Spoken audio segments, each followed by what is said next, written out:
that they've got to find their way. If they believe in God, inshallah. If they don't believe, it has a bad reflection on boxers as a whole, because not all boxers are like this. Not all boxers would do that.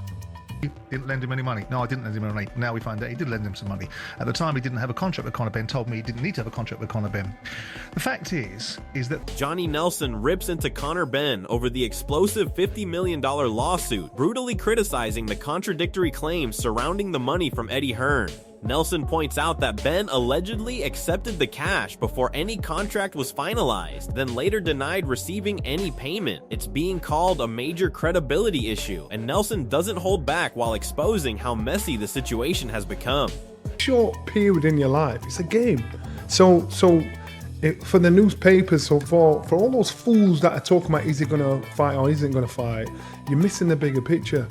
You know, boxing's that. I saw a piece that AJ did, and he was talking about death. I think it was a week before. Duke McKenzie believes the situation has clearly left Eddie Hearn emotionally hurt, suggesting he may have been deeply attached to his relationship with Conor Benn. The discussion highlights how Hearn helped turn Benn into a major boxing name, investing years of promotion and support. McKenzie implies the breakup feels personal, given everything Hearn contributed to Benn's career success. I mean, that's obviously the case.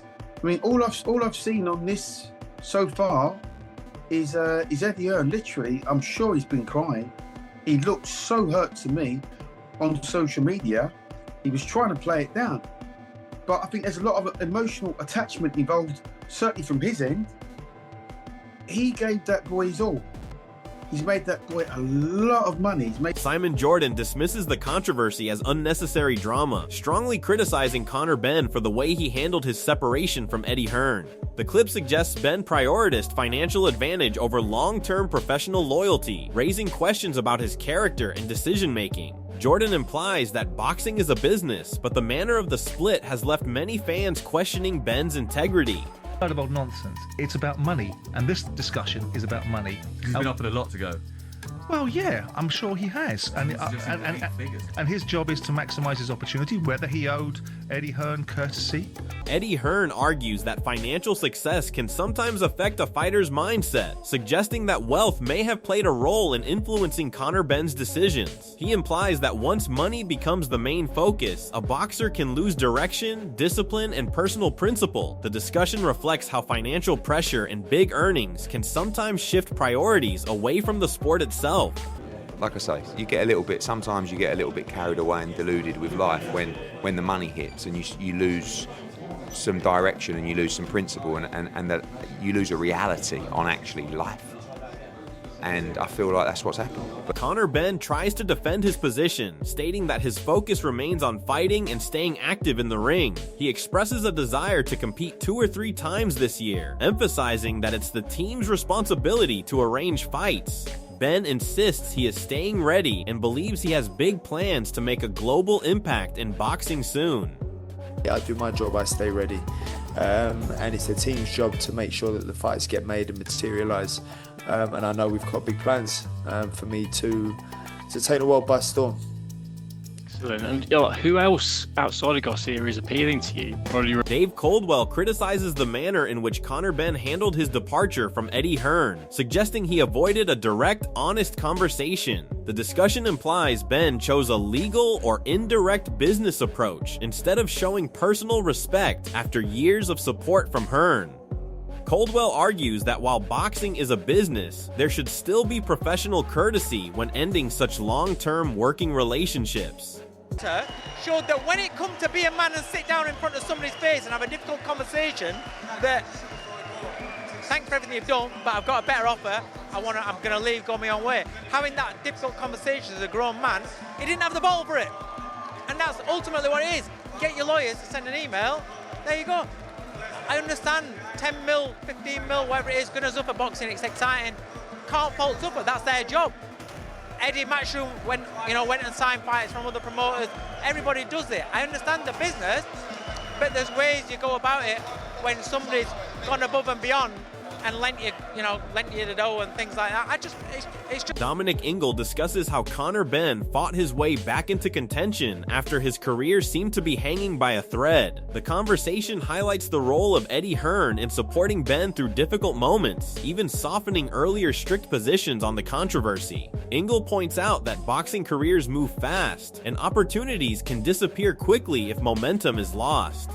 Where he's been and his career was almost over, and Eddie, dug him out of it and stuck by him and kind of compromised himself really, because he kind of did a U-turn on drugs, Eddie, didn't he, at that point, because it was all ban him for life, and then when Conor failed, it was, oh well, it's a bit different in this situation. So it is interesting how it's all turned out in the end, but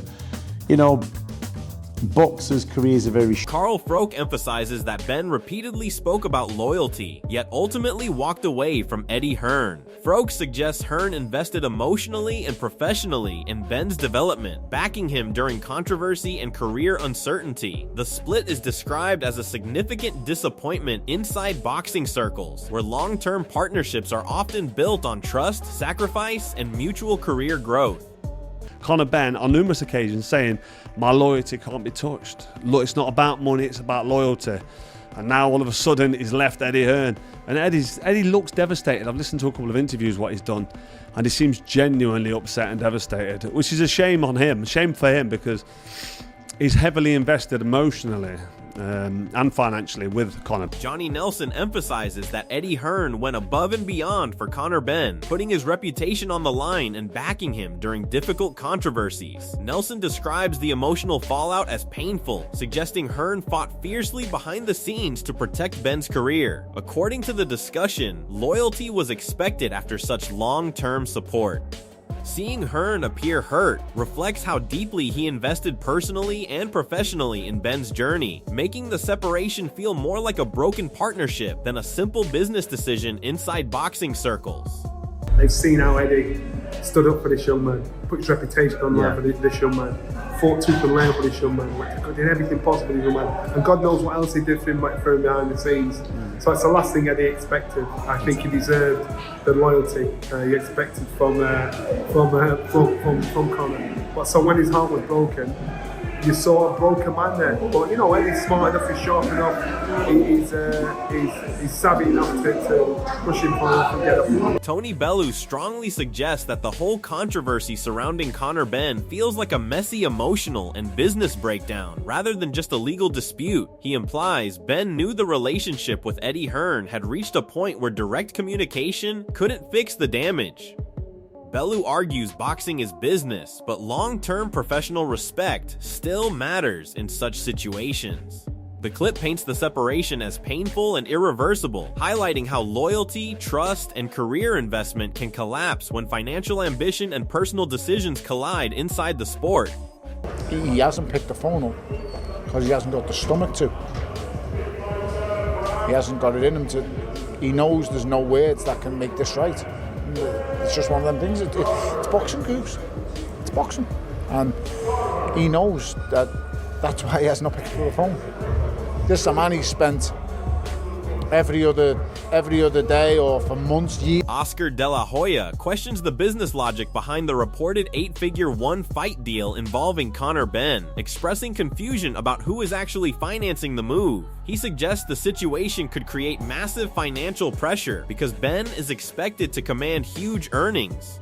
The uncertainty surrounding the payment source has added more speculation to the controversy, with many inside boxing wondering whether such a costly deal is sustainable in the long run.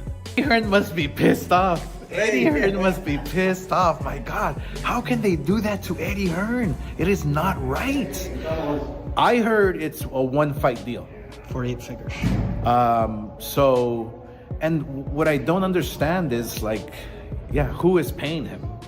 I don't understand who is paying him, Conor Benn, because he's going to demand a lot of money. If it's going to be 8 figures, whatever it might be, he's going to demand a lot of money. So I'm not sure who's going to pay. Duke McKenzie says the fallout has caused serious public backlash against Conor Benn, claiming the move has deeply humiliated Eddie Hearn after years of personal and professional support. He describes the situation as emotionally painful, emphasizing how Hearn gave Benn everything possible to help build his career. The commentary frames the separation as a shocking betrayal in boxing business, where trust, loyalty, and long-term commitment are often considered just as important as financial opportunity.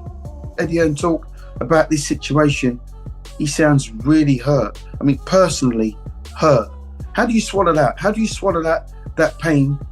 That you know, you've given your whole heart, mind, body, and soul, and helped somebody. Then they stick two fingers up at you, and they go, "Yeah, actually, mate, I'm going to find my own way now." That hurts. That's a personal thing. Jamie Moore emphasizes that Eddie Hearn went far beyond normal professional duty while supporting Conor Benn during the controversy. Moore suggests Hearn risked his reputation by standing beside Benn when the situation was heavily criticized. The clip reflects shock inside boxing circles because the separation came despite years of protection, promotion, and financial backing. Moore admits details about the lawsuit or payment structure are still unclear, but expresses disbelief at how quickly the relationship collapsed. The discussion portrays the moment as one of the biggest promoter-fighter shocks in recent boxing business history, where emotional investment and career support did not prevent a dramatic ending. Agree, Eddie, above and beyond anything he ever needed to do for Conor Benn during all that situation, put his neck on the line.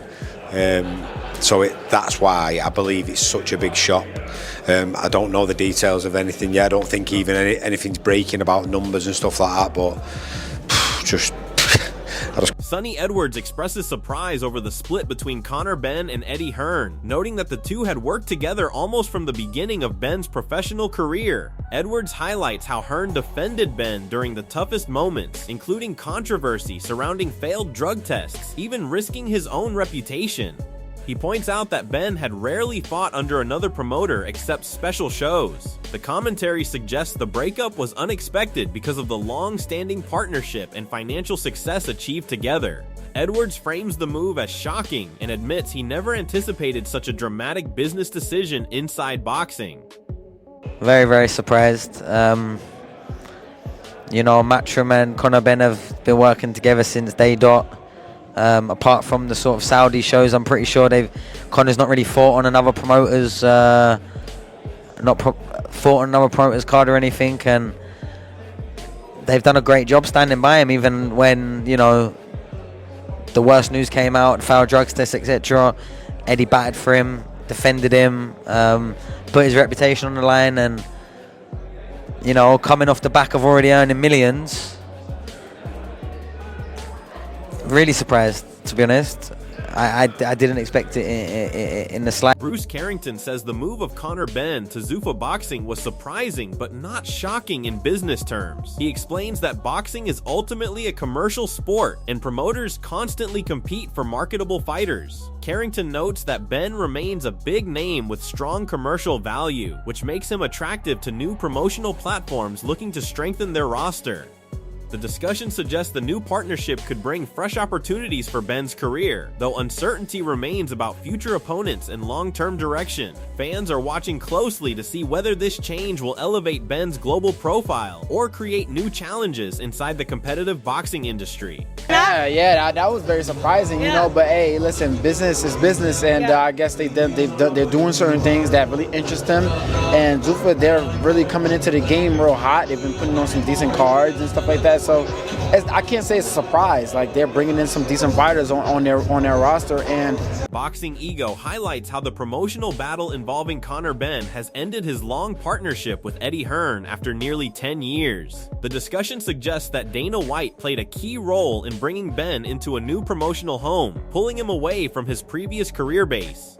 The move is framed as one of the biggest business shocks inside modern boxing, symbolizing how commercial power is reshaping fighter careers. Benn now enters a fresh chapter with new opportunities, but uncertainty remains about future matchups and long-term career strategy as fans watch how this major shift unfolds. We just found out Conor Benn, UK boxer, who has been with Eddie Hearn pretty much since the beginning, a decade, 10 years. That is all over for the foreseeable future. And Conor Benn has a brand new. Ariel Helwani explains how closely linked Eddie Hearn and Conor Benn were, describing their relationship as more than just promoter and fighter. The partnership was considered one of the strongest in modern boxing, similar to Hearn's long-term bonds with fighters like Anthony Joshua and Katie Taylor. The discussion shifts toward the growing promotional rivalry involving Dana White and Zuffa Boxing, framing Benn's acquisition as a significant industry shock that signals changing power dynamics inside modern boxing business competition. And Conor were joined at the hip. It seemed like they were more friends than promoter-fighter. It seemed like they had the strongest of bonds and one that would never break, just like it never broke with Anthony Joshua, just like it never broke with Katie Taylor. And when you consider the fact that the war of words between Dana White and Eddie Hearn has escalated exponentially over the last few days and few weeks, for Dana and company, for Zuffa Boxing, to pluck arguably the biggest star not named Anthony Joshua and Katie Taylor under the Matchroom umbrella is a massive. The controversy surrounding Conor Benn continues to divide boxing fans, especially after the explosive lawsuit claims linked to Eddie Hearn. Many believe the whole situation has become more than a business dispute, turning into a dramatic personal and professional fallout that reshaped Benn's career path. The emotional and financial tension surrounding the case still lingers as supporters debate who truly holds responsibility. With Benn now starting a new chapter under different promotional influence, the question remains whether this move will revive his career or create further uncertainty. If the lawsuit drama finally settles, could Benn return stronger than before? Are you backing Benn's future comeback, or do you think the controversy will follow him? Drop your thoughts below and join the debate.